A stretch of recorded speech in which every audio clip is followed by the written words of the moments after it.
யோசுவா 3:7 கர்த்தர் யோசுவாவை நோக்கி, நான் மோசேயோடு இருந்தது போல உன்னோடும் இருக்கிறேன் என்பதை இஸ்ரவேலர் எல்லோருக்கும் அறியும்படிக்கு இன்று அவர்கள் கண்களுக்கு முன்பாக உன்னை மேன்மைப்படுத்துவேன். ஆமாங்க, அன்றைக்கு மோசேயோடு இருந்த அதே தேவன், யோசுவாவோடு இருக்கும் அதே தேவன் உங்களோடும் இருக்க உண்மை உள்ளவராய் இருக்கிறாரு. அவருடைய வார்த்தையின்படி இன்றைக்கு நீங்கள் கை வைக்க போரும் காரியம், நீங்கள் கால் மிதிக்கும் தேசம், நீங்கள் பிரயாணப்படும் காரியம், உங்களுடைய பிசினஸா இருக்கட்டும், திருமணமா இருக்கட்டும், இன்றைக்கு உங்களுக்கு கர்த்தருடைய வார்த்தை சொல்லப்படுகிறது. உங்களோடு தேவன் இருக்கிறார். அது மட்டும் இல்லைங்க, யாரெல்லாம் உங்களை தாழ்வாக பார்த்தார்களோ, யாரெல்லாம் உங்களுக்கு எதிர்த்து நின்றார்களோ, யாரெல்லாம் நீங்க விழுவணும்னு எதிர்பார்த்தார்களோ, யாரெல்லாம் உங்க நலனை எதிர்பார்க்கிறார்களோ, அத்தனை பேர்களுக்கு முன்பாகவும் தேவன் உங்களை மேன்மைப்படுத்த உண்மை உள்ளவரா இருக்காரு.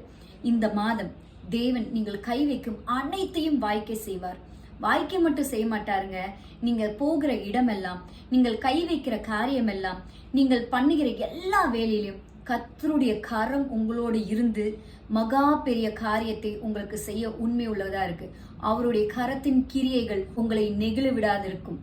ஆமாங்க, கர்த்தருடைய கரத்தின் கிரியைகள் இன்றைக்கு உங்களோடு இருக்கும், உங்களை பலப்படுத்தும், உங்களுக்கு சகாயம் செய்யும்.